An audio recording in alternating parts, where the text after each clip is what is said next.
100కు పైగా దీర్ఘకాలిక సమస్యలకు ఎటువంటి ఆపరేషన్ దుష్ప్రభావాలు లేకుండా హోమియోపతి చికిత్స.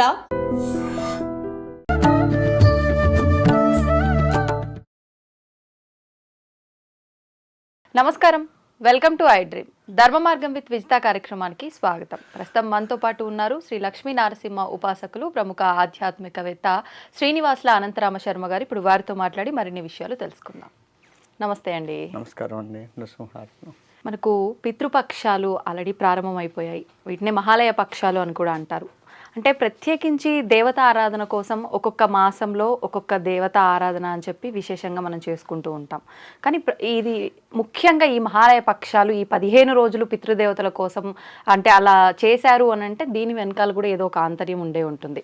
ఏంటి ఆంతర్యము? మరి ఈ రోజుల్లో మనం ఏం చేయాల్సి ఉంటుందో వివరించండి.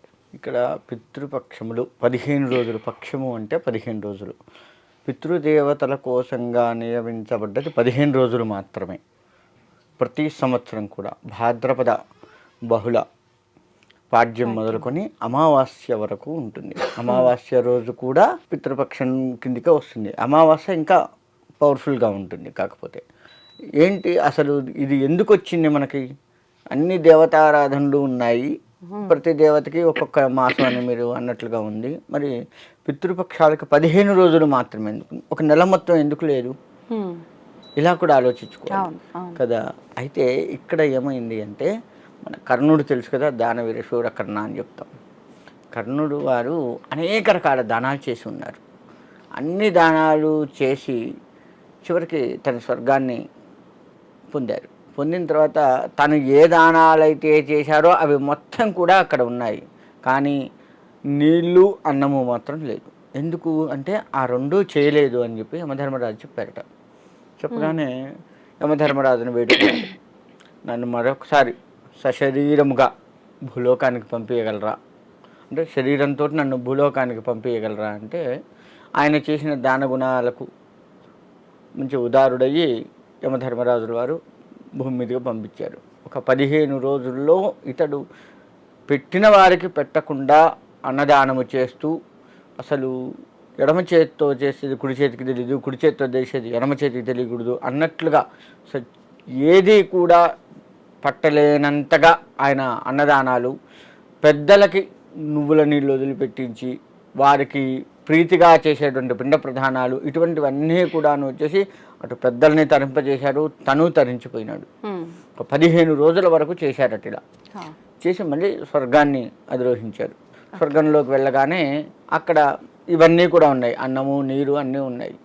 అప్పుడు అర్థమైంది కర్ణుడికి, ఎన్ని దానాలు చేసినా అన్నదానము పితృదేవతలకు సంబంధించినటువంటి ప్రీతిగా ఏది చేయాలో అవన్నీ కూడా ఖచ్చితంగా చేయాలి, అవి చేస్తేనే ముక్తి కలుగుతుంది అని చెప్పేసి కర్ణుడికి అర్థమయ్యి అప్పుడు యమధర్మరాజును వేడుకున్నారు. నేను వెళ్ళిన ఈ 15 రోజులు ఏవైతే ఉన్నాయో ఆ 15 రోజులు పితృదేవతల కోసంగా నియమించి చేయండి అని చెప్పేసి వేడుకుంటే యమధర్మరాజు కూడా సంతోషించి పితృదేవతలకై ఎవరెవరైతే కార్యక్రమాలు చేయరో ఈ 15 రోజులు కనుక అత్యంత భక్తి శ్రద్ధతో చేసేదే శ్రాద్ధం అని చెప్పబడ్డది.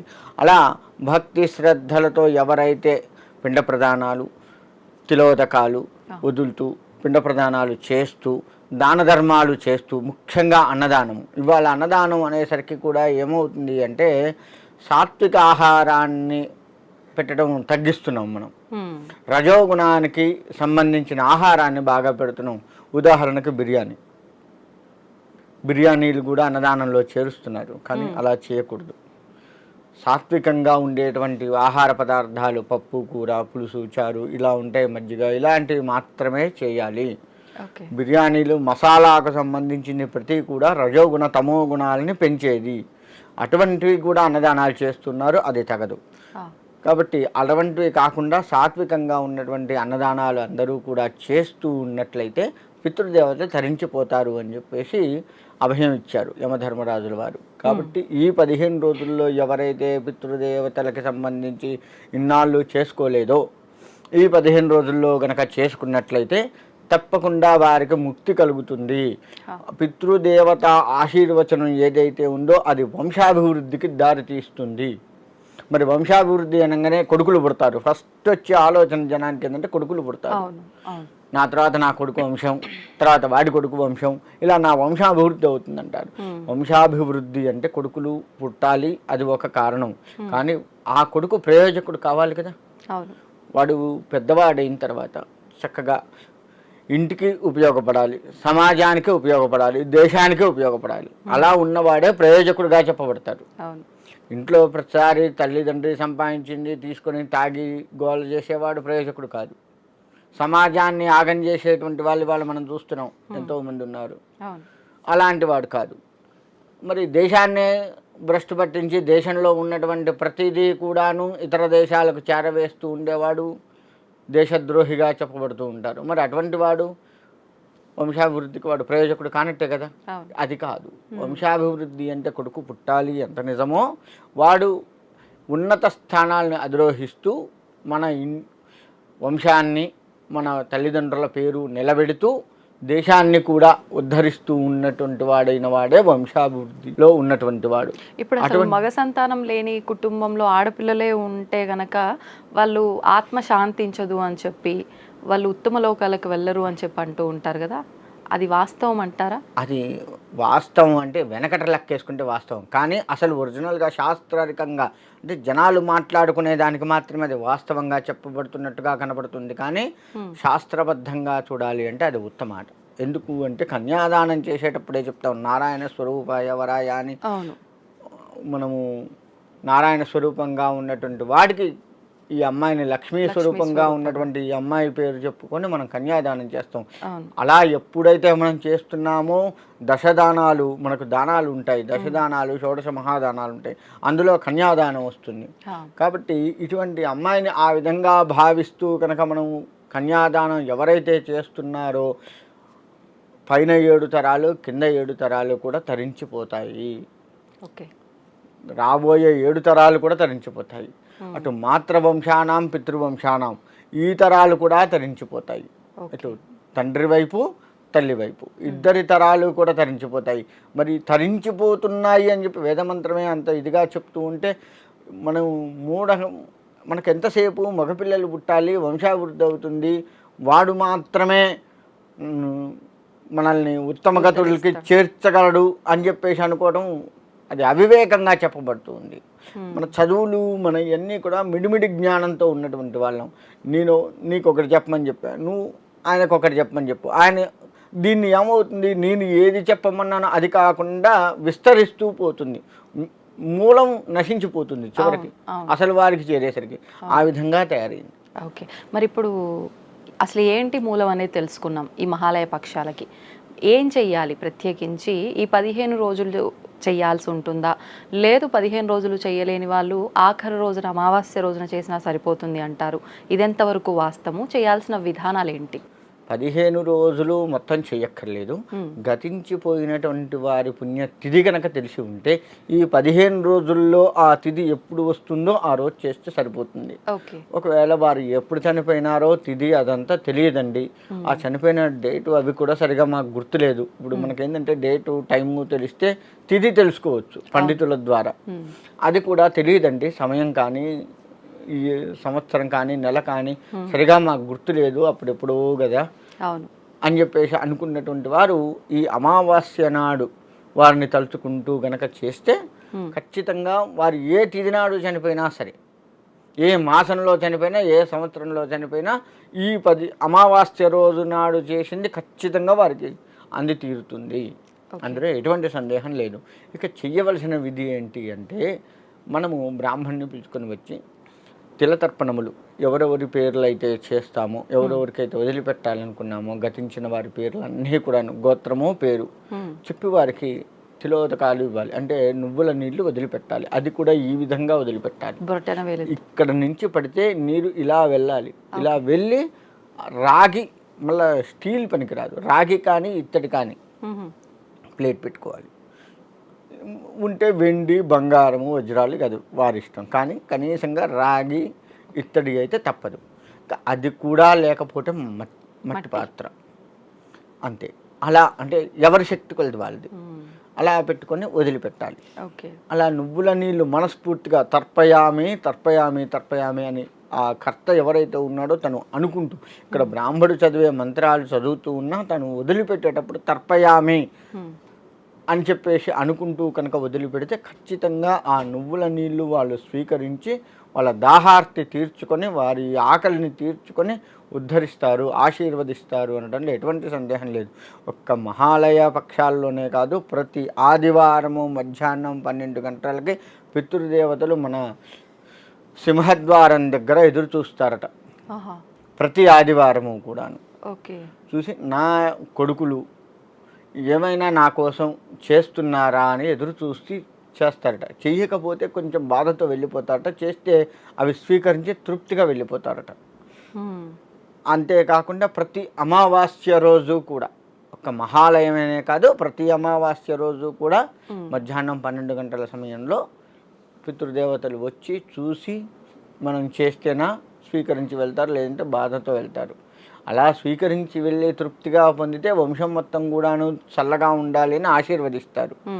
లేదు అంటే వాళ్ళు బాధతో పోతే ఆ బాధ మనకు శాపంగా మారుతుంది, అదే పితృశాపంగా చెప్తారు. అప్పుడు మీరన్నట్టుగా బ్రాహ్మణుల సమక్షంలో మేము చెయ్యలేము అనుకున్న వాళ్ళు ఎవరికి వాళ్ళు చేసుకోవాలి అని అంటే అలా నువ్వుల నీళ్ళు ఎవరికి వాళ్ళు వదులుకోవచ్చు అంటారా, మనసులో వాళ్ళని స్మరించుకొని? బ్రాహ్మణ సమక్షంలో చేయడమే. ఎందుకంటే మనకు ప్రతిదీ కూడా వేదం మొత్తం కూడాను చెప్పబడ్డది ఏంటి, దైవం కానీ పితృదేవతలు కానీ వేద రూపంలోనే తీసుకుంటారు వారు. కాబట్టి బ్రాహ్మణ సమక్షంలో మనకు తోచింది ఇచ్చినా చాలు. మరీ బీదవాళ్ళు అయ్యి ఉంటే ప్రస్తుత కాలంలో బీదవాళ్ళు చాలా మంది ఇప్పుడు మీరు అన్నట్టుగా ఈ తర్పణాలు ఇలాంటి కార్యక్రమాలన్నీ కూడా అంటే చనిపోయిన 11 రోజుల వరకు, తర్వాత సంవత్సరానికి ఒక్కసారి చేస్తారే తప్ప మధ్య మధ్యలో ఇలాంటివి వచ్చినప్పుడు వాళ్ళకి నచ్చిన ఆహారం ఏదైనా వండి ఫోటో దగ్గర పెట్టుకోవడం వరకు మాత్రమే ఆచరిస్తూ ఉంటారు. అలా చేసినా సరిపోతుందంటారా తర్పణం వదలకుండా? లేదమ్మా, 12 రోజులు సూతకం ఉంది. చనిపోయిన తర్వాత 12 రోజులు, కొంతమందికి 15 రోజులు ఉంటుంది. ఉదాహరణకు 12 రోజులు అనుకున్నాం. 12 రోజులు సూతకంలో ఉన్నప్పుడు నిత్యకర్మ చేస్తూ ఉండాలి. ప్రతిరోజు శ్మశాన వాటికి వెళ్ళడము, తర్పణాలవి వదిలిపెట్టి అక్కడ చేయవలసిన ప్రతి కార్యము, కాకి పిండం పెడతారు, అది అక్కడ పెట్టేసి కాకి పెట్టడము చేయటం, ఇలా 12 రోజులు చేయాలి. కొంతమంది చివరి 3 రోజులు చేస్తారు. 12 రోజుల్లో చివరి 3 రోజులు చేస్తారు. మొదటి రోజు దహనం చేసేస్తారు, లేదంటే వారి యొక్క ఇదిని బట్టి బొంద పెట్టడం చేయడం ఇలా చేస్తూ ఉంటారు కదా. తర్వాత దహనం చేస్తే రెండవ రోజు వచ్చేసి మన అస్థిక సంచయనం అంటారు, సంచయనం చేస్తారు. అంటే అస్థికలు తీయటము, ఆ బూడిదంతా ఎత్తిపోయటము చేయడం చేస్తూ ఉంటారు. ఇది 2 రోజులు. తర్వాత లాస్ట్కి చేస్తుంటారు, లేదంటే అసలు అన్నీ కూడా లాస్ట్కే చేస్తారు. లాస్ట్ 3 రోజులే చేస్తారు. మొదటి రోజు దహనం అయిన తర్వాత చివరి 3 రోజులు చేస్తూ ఉంటారు. అలా చేస్తూ ఉన్నది సరి అయిన పద్ధతి కాదు.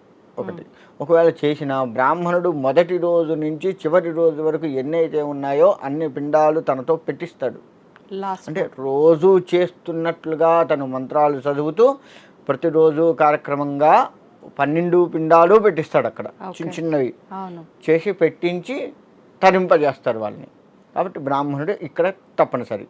ఇకపోతే ప్రతి నెల వచ్చేస్తే ప్రతి నెల కూడా మనము తర్పణాలు, పిండ ప్రదానాలు చేయటం వల్ల గతించినటువంటి వారు సూక్ష్మ శరీరం ఏర్పడుతుంది.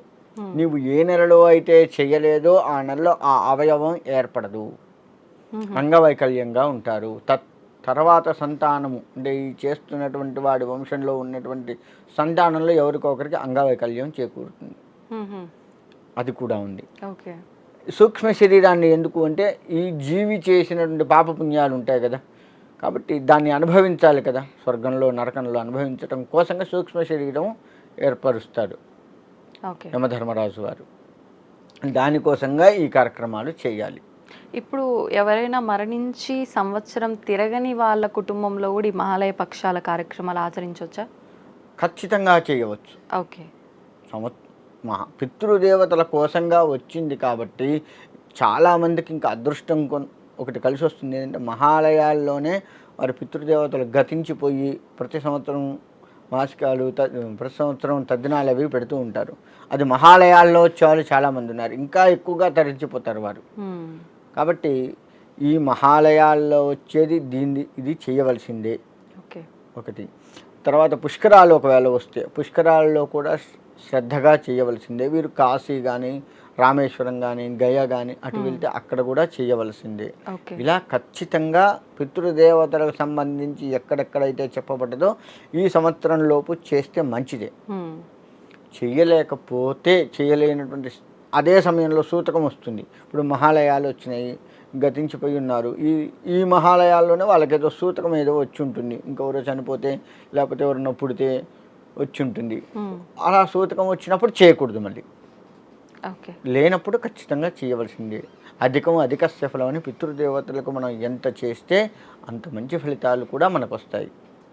ఇప్పుడు అంటే మనం ఆల్రెడీ ఇందాక మాట్లాడుకున్నాం, మగ సంతానం లేకుండా ఆడ సంతానం ఉన్న వాళ్ళ ఇంట్లో మరణించిన వాళ్ళకి సంబంధించి కార్యక్రమాలు చేయాలి అని అంటే ఆడవాళ్ళతో కార్యక్రమాలు చేయడానికి పనికిరాదు అని అంటూ ఉంటారు.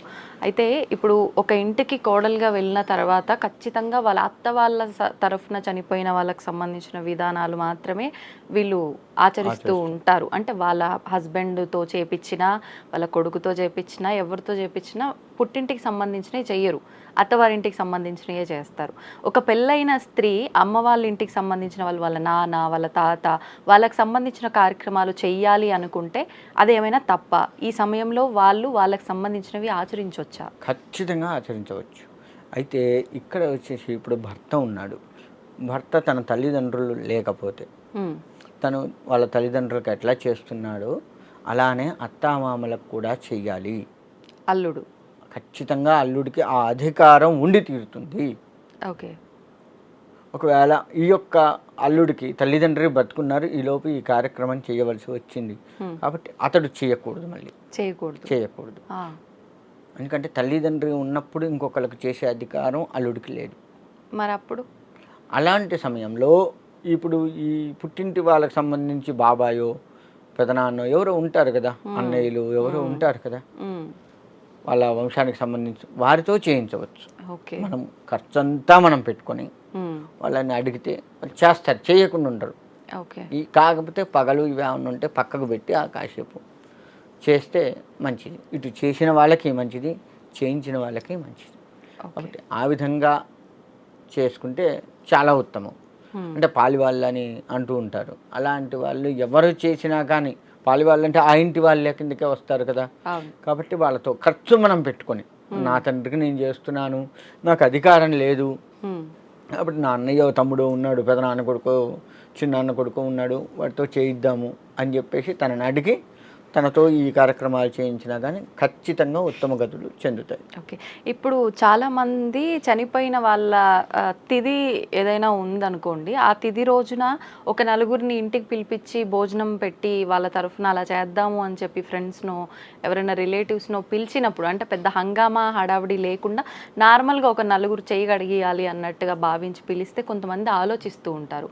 అంటే చనిపోయిన వాళ్ళని ఉద్దేశించి చేస్తున్న విధానం కదా, మాకు మంచి జరగదేమో వెళ్ళి తింటే అక్కడ అని చెప్పి, ఇది మూఢనమ్మకం అనుకోవచ్చా? నిజంగా అలా ఇబ్బంది ఏమైనా జరుగుతుందంటారా? మూఢనమ్మకం అనకూడదు, మూర్ఖత్వం అనాలి దాన్ని. మూఢనమ్మకం అనేది ఒకటి, దీన్ని మూర్ఖత్వం అంటారు. అంటే అలాంటి చోట్లకు వెళితే ఇప్పుడు మనకి పెద్దలు ఒక మాట చెప్తుంటారు. ఏం చెప్తారు? శత్రువు అయినా సరే చనిపోతే చూసి రావాలి. అవును, ఒక మాట చెప్తుంటారు. ఎందుకు చెప్తారు మరి? మళ్ళీ కనిపించరు పోయిన వాళ్ళు కదా, అదొకటి. రెండోది, దీంట్లో ఇంకొక కారణం ఏం తీసుకోవచ్చు అంటే చనిపోయినప్పుడు పోయి చూడాలి. 12వ రోజు వెళ్ళి అక్కడ వాళ్ళని చూసి వాళ్ళని ఆశీర్వదించి రావాలి. పిల్లల్ని చేస్తున్న కర్తలు ఎవరు ఉన్నారో వాళ్ళని ఆశీర్వదించి అక్కడ భోజనం చేసి రావాలి. తర్వాత వెళ్తే మధ్యలో మాసకాలప్పుడు వెళ్ళొచ్చు, లేదు సంవత్సరికాలప్పుడు వెళ్ళాలి. ఖచ్చితంగా వెళ్ళి వారి యొక్క ప్రసాదంగా స్వీకరించి రావాలి. ఇలా చేయటం వల్ల ఏంటయ్యా అంటే వాళ్ళతో, ఆ చనిపోయిన వాళ్ళతో మనకేమైనా బంధుత్వం స్నేహత్వం ఉంటే ఆ రుణం తీరిపోతుంది. ఇంకా సంవత్సరికంతో రుణాన్ని తీర్చుకోవటం కోసంగా వెళ్ళాలి. మరి అట్లాంటప్పుడు మా ఇంట్లో ఉంది, మా నాన్నగారి కార్యక్రమం చేస్తున్నాను, మంచి ఐ డ్రీమ్లో మంచి పరిచయం, మంచి యాంకర్, నాతో కలిసి చాలా చేసాము, వీస్తాన్ని పిలుద్దాం అని చెప్పేసి నేను పిలిచాను నిన్ను. పిలిస్తే నీకు మా నాన్నకి ఎటువంటి సంబంధం లేదు, కాకపోతే మన ఇద్దరికి ఉన్న సంబంధం రీత్యా తనతో కొంత అనుబంధం, అయ్యో వారి నాన్నగారా పాపం అని చెప్పేసి ఒక చిన్న ఇది కలుగుతుంది కదా, అటువంటిది కూడా రుణంగా పడిపోకుండా తీరిపోతుంది. ఓకే. అందుకోసం కూడా వెళ్ళాలి. ఎక్కడైనా సరే రుణాన్ని తీర్చుకోవటం కోసం వెళ్ళాలి. ఎవరిని పిలిచినా ఏం చేస్తాం, ఎక్కువ శాతం తెలిసిన వాళ్ళనే పిలుస్తాం కదా, తెలిసిన వాళ్ళనే పిలుస్తాం. అంటే చనిపోయిన వాడు వీళ్ళకి తెలుసు, వాళ్ళతో మాట్లాడి చేసి సినిమాకు పోవటము, పాన్ సరదాగా సిగరెట్ తాగటం, పాన్ తినటం, ఏదో ఒకటి చేస్తూ ఉంటారు కదా కదా. ఒకరోజు సరదాగా వాళ్ళ ఇంట్లో ఎంజాయ్ చేయటం, ఏదైనా ట్రిప్కి పోయి రావడం, ఏదో ఒకటి చేస్తే ఆ రుణం అనేది ఉంటుంది కదా, అది తీర్చుకోవచ్చు కదా, ఈ రూపంలో తీర్చుకోవచ్చు. కాబట్టి కీడు కాదు, ఎటువంటి కీడు వాళ్ళకి రాదు, అందులో ఎటువంటి సందేహం లేదు. ఖచ్చితంగా వెళ్ళవచ్చు. వారిని పిల్లల్ని ఓదార్చడం చేయటం చేస్తూ ఆ పెద్దల ప్రసాదాన్ని స్వీకరించి కాసేపు వాళ్ళతో గడిపి మళ్ళీ మన ఇంటికి మనం రావచ్చు. ఇంటికి వచ్చిందా స్నానం చేయవలసిన పని లేదు. మళ్ళీ అక్కడికి పోయి వచ్చాం, స్నానం చేస్తాం, కీడుకు పోయి వచ్చాం, మూడో పిల్లం అంటారు, వాళ్ళ ఇంటికి పోయి డైరెక్ట్ ఇంట్లోకి వస్తాయింది, స్నానం చేయి, కాళ్ళు కడుక్కో, తప్పు లేదు. ఎందుకంటే మనం చెప్పులు వేసుకొని పోయి వచ్చాం, ఆ రోడ్డు మధ్యలో ఏం దొక్కుతాం, ఏం చేస్తాం, కాళ్ళు కడుక్కో, కానీ స్నానం చేయవలసిన పని లేదు. ఓకే ఓకే, ధన్యవాదాలండి. టు ఐ డ్రీమ్ ధర్మ మార్గం విత్ విజిత కార్యక్రమానికి స్వాగతం. ప్రస్తుతం మనతో పాటు ఉన్నారు శ్రీ లక్ష్మీ నరసింహ ఉపాసకులు, ప్రముఖ ఆధ్యాత్మికవేత్త శ్రీనివాసుల అనంతరామ శర్మ గారు. ఇప్పుడు వారితో మాట్లాడి మరిన్ని విషయాలు తెలుసుకుందాం. నమస్తే అండి. నమస్కారం అండి. నరసింహార్పణం. సాధారణంగా ఆలయానికి వెళ్ళిన తర్వాత కొన్ని విధానాలు ఆచరిస్తూ ఉంటాం. అక్కడ ఆలయం నుంచి ఇంటికి వచ్చే వరకు కూడా మనం కొన్ని పొరపాట్లు చేస్తూ ఉంటాం. పెద్దవాళ్ళు చెప్తూ ఉంటారు, నిజంగా నువ్వు గుడికి వెళ్ళిన తర్వాత సరాసరి ఇంటికే వచ్చేయాలి అని చెప్పి. అసలు ఎందుకు అంటే మనకు వచ్చిన పుణ్యం కాస్త అక్కడ మనం భక్తి శ్రద్ధలతో చేసుకుంటే వచ్చే ఫలితం కాస్త ఇంకెక్కడికైనా వెళ్తే అక్కడ వెళ్ళిపోతుందా? మరి ఎందుకు ఇలాంటివన్నీ అంటారు? నిజంగా ఇలాంటివి ఇంకేమైనా ఉన్నాయా మనం చేయకూడని పనులు? అసలు ఆలయాలకు వెళ్ళడం అనేది మంచి పని. మనం వీధిలో ఉన్న ఆలయం కావచ్చు, మహాక్షేత్రాలు తిరుపతి, శ్రీశైలం, మహానంది, ఇలా మహాక్షేత్రాలు కావచ్చు, ఎక్కడికి వెళ్ళినా కానీ అక్కడ ముందు పాటించవలసిన నియమాలు ముందు మనం పాటించాలి. పాటిస్తేనే నువ్వు ఆలయానికి వెళ్ళినటువంటి పూర్తి ఫలితం మనకు దక్కుతుంది. ఉదాహరణకి మనం తిరుపతి వెళ్తాము. తిరుపతి వెళ్తే తిరుపతిలో కొండ కింద నుంచే చెప్పులు వేసుకోవద్దు కదా, చెప్పులు విడిచి వెళ్ళాలి. ఓకే, ఇది అక్కడ పద్ధతి. ఎందుకు? ప్రతి కొండ కూడాను ఒక మహాక్షేత్రం అని. ఒక తిరుపతే మహాక్షేత్రం కాదు, స్వామివారు ఉన్న ఆనంద నిలయమే మహాక్షేత్రం కాదు. కింద నుంచి పైన వరకు 7 కొండలు, ఒక్కొక్కటి ఒక్కొక్క క్షేత్రం. ఒక్క స్వామి దగ్గరికి వెళ్ళామంటే నువ్వు 7 క్షేత్రాలు ఒకేసారిలో దర్శించిన ఫలితం వస్తుంది. ఇది తిరుపతి లెక్క. ఓకే, యాదగిరి గుట్ట వెళ్తాము, లేకపోతే ఇంకేదైనా క్షేత్రానికి వెళ్తాము. ఉదాహరణకి యాదగిరి గుట్ట వెళ్ళాము. యాదగిరి గుట్ట వెళ్తే పైదాకా చెప్పులు వేసుకొని పోతాం. అవును కదా. అలా ఎందుకు అంటే ఆ కొండ మొత్తం కూడా శాలగ్రామ స్వరూపంగా చెప్పబడుతుంది. అలా ఉంటేనే స్వామివారు వెలుస్తారు. పవిత్రంగా ఉన్న చోటే భగవంతుడు ఉంటాడు, అపవిత్రంగా ఉన్న చోట భగవంతుడు ఉన్నాడు. అందుకే మనం దేవాలయాలకు వెళ్తే తలమించి స్నానం చేసి ఉతికిన బట్టలు కట్టుకొని ఇలా ఎందుకు వెళ్తాము అంటే మన దేహము మన మనస్సు పవిత్రంగా ఉంటే ఆ స్వామి మనలోకి వచ్చి కొలువై ఉంటాడు. మనం చెప్పింది స్వామి స్వీకరిస్తాడు, మన ప్రార్థనలు స్వామి స్వీకరిస్తాడు. ఇది ఒక లెక్క. ఇక అసలు ఆలయంలో ఇంకా ఎట్లా ఉండాలి? వెళ్ళగానే క్షేత్రపాలకుడికి నమస్కారం చేసుకోవాలి. క్షేత్రపాలక వస్తే మంత్రం క్షేత్రస్య పతనావైగం హితేనే విజయామసి గామశ్వం పోషయిత్వా సనోముడాతి దృశ్యే అని స్వామివారి సేవకి స్వామివారి దర్శనానికి వస్తున్నాను, క్షేత్రపాలక నీ యొక్క అనుగ్రహం ఇవ్వు అన్నట్లుగా మంత్రార్థం. సరే, అంత మంత్రం మనకు రాదు. స్వామి క్షేత్రపాలకుడికి నమస్కారం చేసుకొని జై క్షేత్రపాలక స్వామి, స్వామివారి అనుగ్రహానికి లేదా అమ్మవారి అనుగ్రహం నాకు వచ్చేట్లుగా అనుగ్రహించు అని చెప్పేసి ఆ క్షేత్రపాలకుడికి మనస్సులో ఒకసారి నమస్కారం చేసుకొని ఆ క్షేత్రంలో అడుగుపెట్టాలి. ఓకే, అడుగుపెట్టిన లోపలికి వెళ్ళిన తర్వాత మనము ప్రధానంగా ద్వారపాలకులు ఉంటారు, వారికి ఒక నమస్కారం చేయాలి. ఎందుకంటే ద్వారపాలకులకు నమస్కారం చేయకుండా లోపలికి వెళ్ళటానికి లేదు. ఇవాళ అసలు ద్వారపాలకులు ఉన్న సంగతి కూడా మనం మర్చిపోతున్నాం. డైరెక్ట్ దేవుడే చూడాలి అని చెప్పేసి వెళ్ళిపోతున్నాం. ద్వారపాలకుల అనుమతి కూడా ఖచ్చితంగా కావాలి. విగ్రహాలే కదా, అవి అనుమతి ఇచ్చేది ఏంది కాదు. వాటి అనుమతి తీసుకోకపోతే మన మనస్సు నిశ్చలంగా అక్కడ తిరగాడదు. అదే ధ్యాసలో మనం ఉండలేము అక్కడికి వెళ్ళినా కానీ. అందులో ఎటువంటి సందేహం లేదు. అందుకని ద్వారపాలకుల అనుమతి కూడా తీసుకోవాలి. ఏ క్షేత్రానికి వెళ్తున్నామో ఆ క్షేత్ర దేవత యొక్క వాహనం ఉంటుంది, వాహనానికి ఒక నమస్కారం. ఇది ఒక దేవాలయంలో, సాధారణ దేవాలయం కావచ్చు, క్షేత్రం కావచ్చు, దేవాలయంలోకి వెళ్తే చేయవలసిన పద్ధతి ఇది అసలు. ఆ తర్వాత ధ్వజస్తంభం దగ్గర బలిపీఠం ఉంటుంది. మనం మొదటి నమస్కారం భగవంతుడికి ఆ బలిపీఠం దగ్గర నుంచి చేయాలి. బలిపీఠం ఎందుకు ఉంటుంది అంటే, నా అహంకారము, నా రజోగుణము అన్నీ కూడా తీసేసి సత్వగుణాన్ని ప్రసాదించి ముక్తినివ్వు స్వామి, లేదా ముక్తినివ్వు అమ్మ, అమ్మవారైతే అమ్మవారు, ఏ భగవంతుడైతే ఆ భగవంతుడిని వేడుకోవాలి. అలా వేడుకొని ఎప్పుడు కూడా నీ ధ్యాసలో ఉంచు. ఐహిక సుఖాలను దూరం చేయి, వాటి మీద ధ్యాసరానికి దూరం చేయంటే ధ్యాసరానికి, అవి అనుభవిస్తున్న పూరితమైనటువంటి ధ్యాస రానియకు. ఇదంతా భగవత్ ప్రసాదంగానే అనుభవిస్తున్నా అన్నట్లుగా రాని. ఒంటి నిండా తొడుగుంది, బంగారపు తొడుగు, అంత ఇచ్చాడు స్వామి, అహంకారం రాని. ఇదంతా ఇచ్చింది స్వామివారి అనుగ్రహము, ఆయన ప్రసాదంగా నేను అనుభవిస్తున్నా అన్న ధ్యాసలో తీసుకురా అని చెప్పేసి వాళ్ళని వేడుకోవాలి. అలా వేడుకుంటే ఆ స్వామి ఖచ్చితంగా, అమ్మవారు స్వామివారు ఎవరైతే వారు భగవంతుడు స్వీకరిస్తారు దాన్ని. అటువంటి నమస్కారం అక్కడి నుంచి చేయాలి. అది బలిపీఠం దగ్గర చేయవలసిన నమస్కారం, మొదటి నమస్కారం. అక్కడి నుంచి స్వామివారిని అమ్మవారిని అలా వేడుకొని ప్రదక్షిణ నమస్కారాలు, ఇంకా మిగతా పూజ అభిషేకాలు ఏదుంటే అవి చేసుకొని స్వామివారి తీర్థప్రసాదాలు తీసుకొని ఒక క్షణం కూర్చోవాలట. అందుకే మీరు చూడండి, తిరుపతి వెళ్ళినా స్వామివారిని చూడంగానే మనం బయటికి పంపించగానే ఎక్కడ స్థలం ఉంటే అక్కడ కూర్చుంటారు, ఒక క్షణమైనా కూర్చుంటారు. సరే, అక్కడున్న పరిస్థితిని ఇచ్చి చూస్తే వెంటనే లేపుతారు. అట్లా కూర్చొని క్షణమైనా సరే, సెకండ్ పార్ట్ అయినా మనం కూర్చొని వెంటనే లేస్తాము. ఎందుకు అంటే, అలా దేవాలయాల్లో కూర్చుంటే, ధ్యానం చేసుకుంటే, మనం ఏ దేవతనైతే దర్శనం చేసుకున్నామో ఆ దేవత యొక్క మూర్తి స్వరూపం మనకు భృగుటి మీద కనపడాలి. అది రెండవ దర్శనం అవుతుంది మనకప్పుడు. మొదటి దర్శనం చేసుకున్నాము కళ్ళతో, అంతర్ముఖంగా రెండవ దర్శనం చేసుకోవాలి. అందుకని కూర్చోవాలి. కూర్చొని ధ్యాస పెట్టుకుంటే మన ఏకాగ్రత పెరుగుతుంది, మానసిక దృఢత్వం పెరుగుతుంది దేవాలయంలో అలా ఉంటే. అయితే నిజంగా కూర్చోవాల్సింది అలా ఒక క్షణం పాటు, సెకండ్ పాటు కాదు, ఎక్కువసేపు కూర్చోవాలి. ఈ కూర్చునేది కూడా గోడలు కానుకొని కూర్చోవడము, స్తంభాలు ఉంటే స్తంభాలు కానుకొని కూర్చోవడం చేయొద్దు. వెన్నుపూస నిఠారుగా పెట్టుకొని యోగముద్రలో కూర్చోవాలి. సెల్ ఫోన్స్ ఉంటే స్విచ్ ఆఫ్ చేసి, లేదంటే సైలెంట్లో పెట్టి ఏ డిస్టర్బెన్స్ లేకుండా ఉండేట్లుగా కూర్చోవాలి. అది దేవాలయంలో చేయవలసిన పని. మరి దేవాలయంలో దర్శనం అయిపోయిన అనంతరం ఇంటికి వచ్చే వరకు మనం ఆచరించాల్సిన విధానాలు ఏంటి? ఇంటికి వచ్చేంత వరకు ఇవాళ లెక్క వేసుకుంటే అయ్యప్పలు తీసుకుందాం.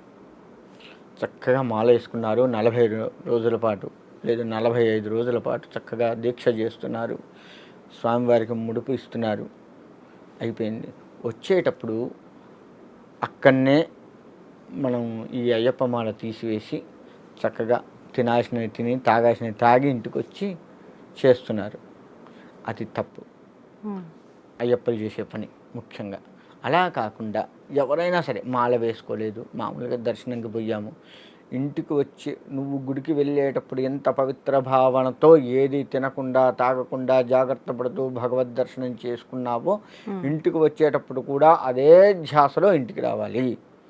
ఒకటి అలా వస్తే పరిపూర్ణత చేకూరుతుంది. నువ్వు క్షేత్రానికి వెళ్ళి క్షేత్ర దర్శనం చేసుకున్న పరిపూర్ణత నీకు అప్పుడు చేకూరుతుంది. కొంతమంది చెప్పేది ఏందయ్యా అంటే, మధ్యలో ఎవరింటికి వెళ్ళకూడదు. నేను వెళ్ళాను, తిరుపతి వెళ్ళాను, వచ్చేదారిలో కాళహస్తిలోనే విజిత మీ ఇల్లు ఉంది, చాలా రోజులు అయితే విజిత గారిని చూడక పోయి చూద్దాంలే అని చెప్పేసి వెళ్తాను. అది వెళ్ళకూడదు అని చెప్తారు, కానీ వెళ్ళవచ్చు అని చెప్తాను నేను.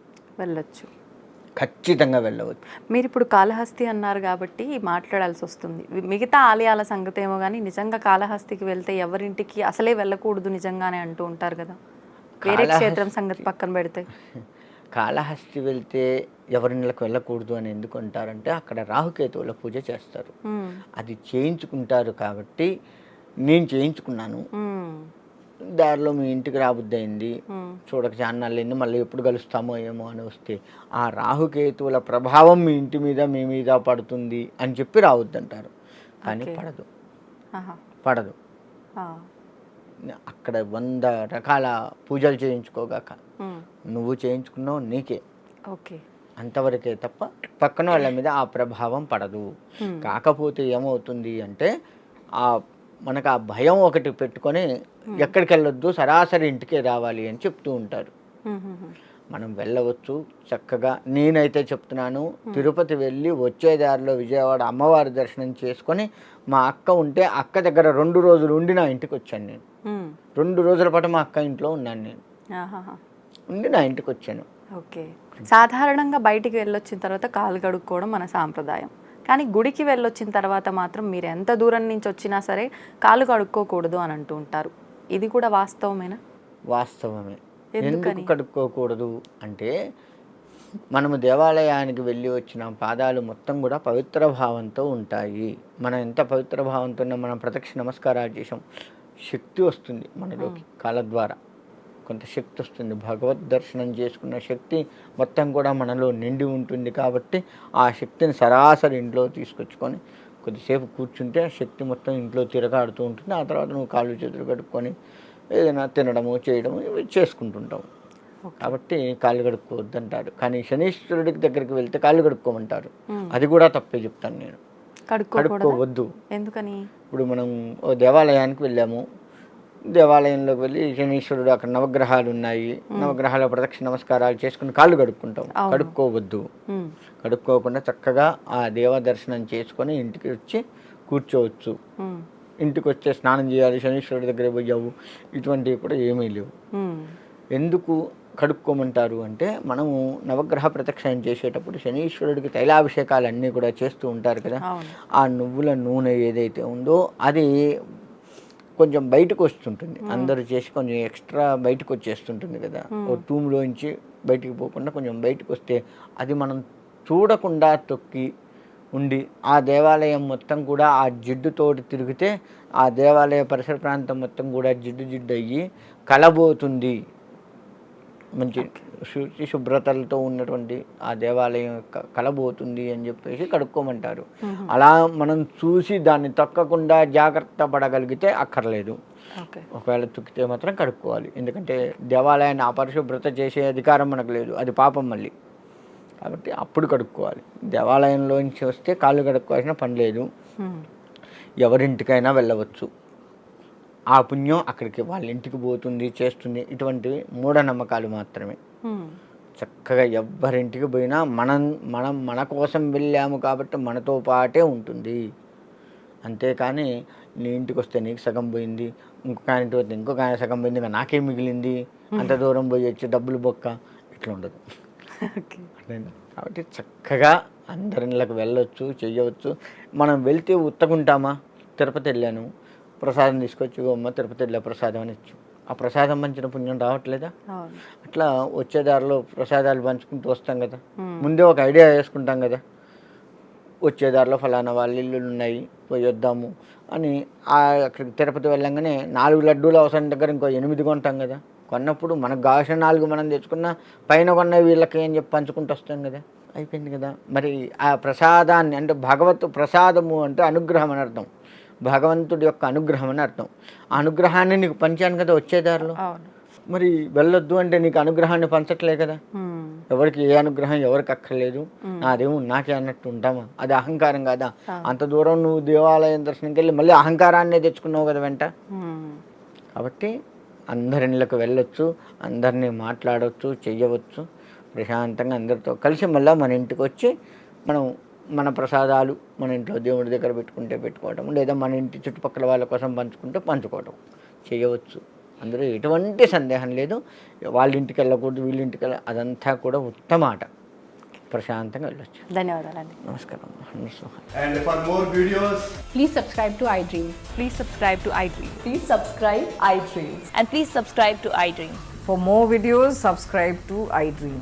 please like, share and subscribe to the channel. Congratulations, iDream. Subscribe to iDream. Subscribe to iDream. So subscribe to iDream Media. iDream team అందరికి huge congratulations. Please subscribe iDream Media. Please subscribe to iDream. Subscribe iDream. Please subscribe to iDream. I dream అంటే నా కళల ఛానల్ను subscribe చేసుకున్న నోరు తిరుగుతలేదు. మీరైతే గంట గుర్తు కొట్టండి. For more such videos, please subscribe to iDream. Subscribe to iDream. Please subscribe to iDream. Please subscribe iDream Media. Please do subscribe to iDream. Please subscribe to iDream Media. For best entertainment and information, please subscribe iDream. And don't forget to subscribe to iDream.